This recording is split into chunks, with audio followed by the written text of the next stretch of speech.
Yeah.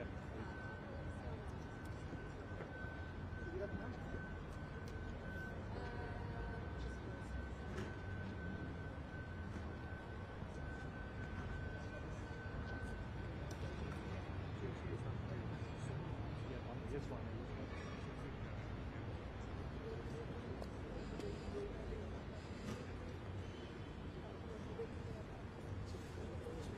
1 2 3 1 2 3 1.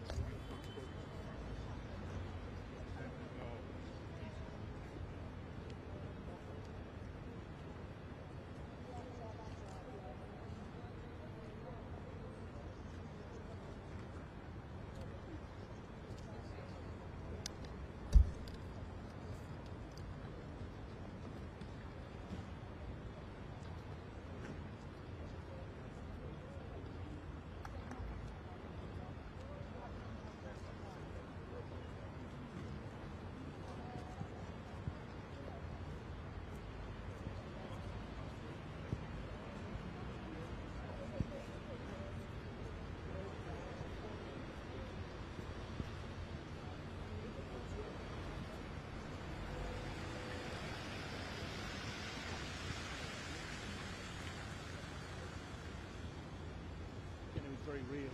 His crotches were still rested against that dining table where we were talking. He was still suffering a lot of pain from the injury. He couldn't stand on that leg. It was just a few days after, and you heard there what a lot of people I think talked about at the time and still talk about, some of those what ifs. If something could have been done, if one of them had done something else, even with the heroism that so many people showed that day, whether that could have changed the course of events. We know, for example, from what people told us, that Axel Rudakubana initially went down a different driveway, not down towards the heart space where the attack ultimately took place.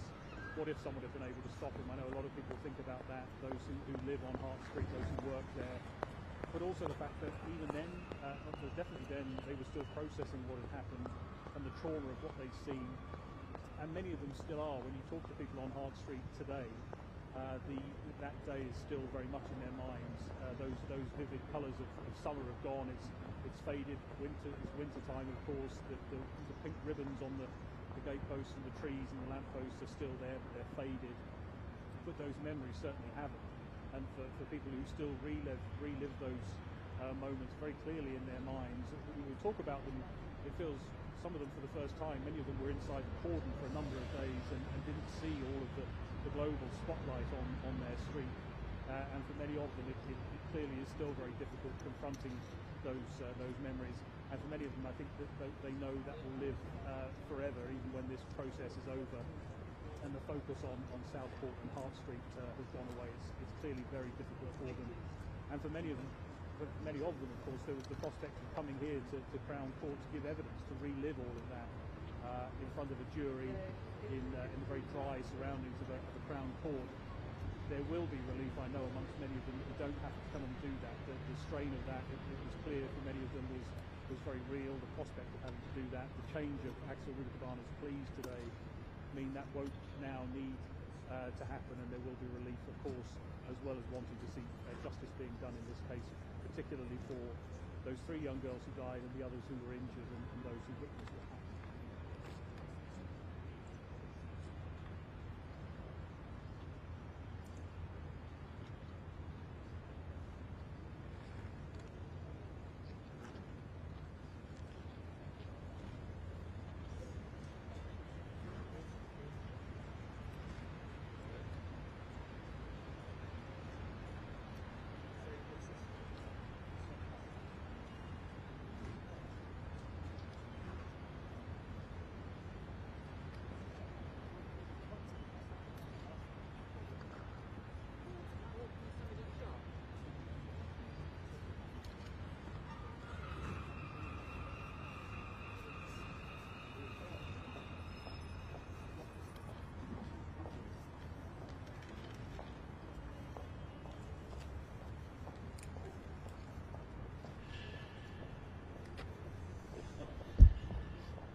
Go for it.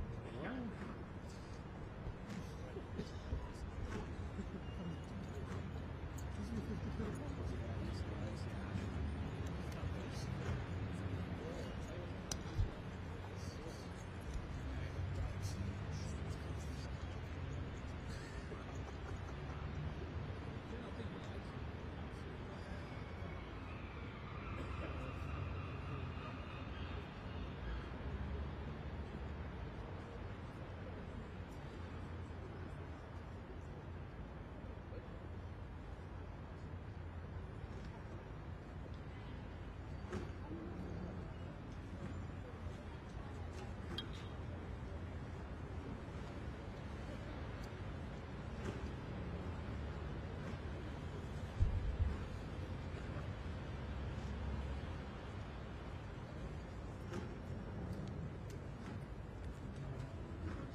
Oh, sorry, hang on, yeah.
Axel Rudakubana has today pleaded guilty to the murder of Elsie Dot Stancombe, Bebe King and Alice Dasilva Aguiar, as well as the attempted murder of 10 others, including Leanne Lucas and John Hayes. This was an unspeakable attack, one which has left an enduring mark on our community and the nation for its savagery and senselessness. At the start of the school holidays, a day which should have been one of carefree innocence, of children enjoying a dance workshop and making friendship bracelets, became a scene of the darkest horror as Axel Rudakubana carried out his meticulously planned rampage. It is clear that this was a young man with a sickening and sustained interest in death and violence. He has shown no signs of remorse. The prosecution was determined to prove his guilt, and I am deeply grateful that today's plea has spared the families at the heart of the case the pain of having to relive their ordeal through a trial. Today, our thoughts are with all those whose lives were altered by what happened on that day. Most of all, we think of Elsie, of Bebe and of Alice, the 3 beautiful young girls whose lives were cut short, and wish strength and courage to their families who loved and cherished them. Thank you.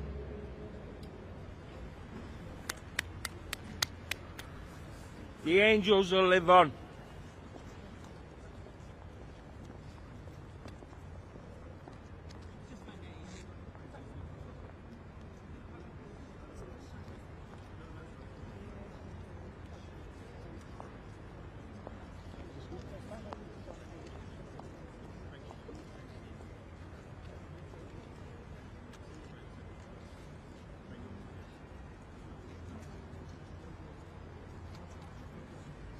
Yeah, and that this attack was, in the words of the CPS, meticulously planned. Of course, they would have been expecting over the next day or two to lay out exactly what they believed was at play here. They would have laid out their case to the members of the jury, what they intended to prove with the evidence that was to follow. And because they don't get that opportunity, because the trial isn't taking place, clearly they wanted to express some of what they believe is a young man with a sickening and sustained interest in death and violence. That they said, talking about the unspeakable attack, and the fact that this was the start of the school holidays, first week of the school holidays, that dance event, carefree innocence, the CPS saying there, children making friendship bracelets, and then the darkest horror that played out in this meticulously planned rampage, as Doyle said. They're also expressing that relief that undoubtedly some of the families will feel that they won't have to relive that horror, that they won't have to hear the evidence, see the images from that day play out on their screens all over again, hear the very graphic details of what happened. They have been spared that. That is some relief. Of course, all of them wanted to see justice. We know Axel Rudakubana will be sentenced on Thursday here by Lord Justice Goose. He's made it clear that there is only one sentence for murder, but of course we will hear more of an outline from the prosecution about the case they had, and we may well hear victim impact statements as well on behalf of some of those victims.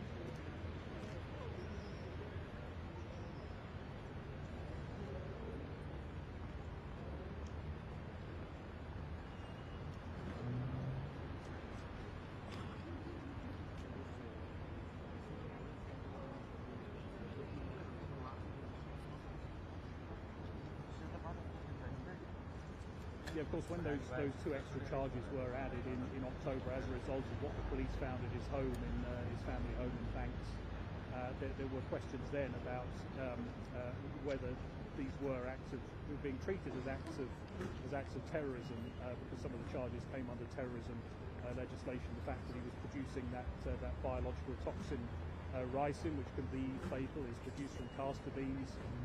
It is, of course, according to that charge, an offence to have that. And the possession of that PDF, a downloaded PDF, military studies of the jihad, what's known as an Al-Qaeda training manual, the possession of that is in itself an offence. According to the indictment, he has now admitted that charge. So if the motivation for what happened on July the 29th wasn't terrorism in the eyes of prosecutors, there will be questions about what the motivation was, but whether there were other avenues that they were investigating in relation to Axel Rudakubana. And those questions will need to be answered. I think that the police and the Crown Prosecution Service know there will be more questions about what else they learned about Axel Rudakubana, what they knew about his past. We know, for example, he'd been excluded from school for some period before this attack on July the 29th, but he was still a juvenile in the eyes of the law when this took place, although he is, of course, now 18. So those questions will remain, particularly political questions will remain about what the security services knew, for example, what was done to track Axel Rudakubana, and whether more could have been done. As we talked about, whether more could have been done on the ground that day, whether anything could have been done to stop him carrying out this attack in the first place.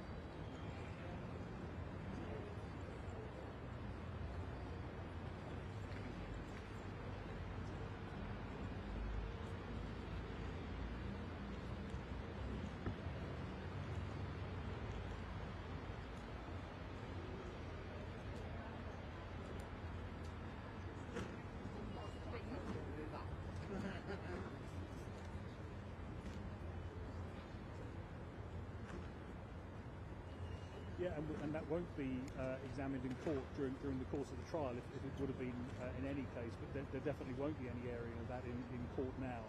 And if you remember, it was after the peaceful vigil that happened in Southport that we saw the first of the violence just a few hundred yards away outside of a mosque in Southport that same night.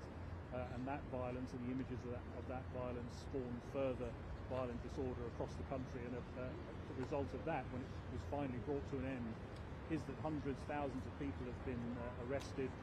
I know getting on for 100 have been processed here and prosecuted here in Liverpool for their part in the disorder that took place in and around Liverpool in those few days. I think the police are very aware, and at the time those other charges were laid, very aware of the potential for people to raise those questions, for that same amount of speculation and misinformation and disinformation to spread online. They're very conscious, and of course there has been a police report, a watchdog's report into the response from the police, and whether they were aware or should have been more aware of some of the noises that have been building for some time, particularly from the far right, and whether they should have been better prepared for what was boiling and brewing and needed just that trigger that it turned out Southport was. So all of those questions remain, for a lot of people, they remain a distraction, and there's some annoyance in Southport that still there is discussion about all of that and why that happened, when the focus should have been on those lives that were lost and those changed forever by what happened in July, and very much the focus, I think, we heard there at the end from the Crown Prosecution Service, the focus on keeping those victims and those families in our minds.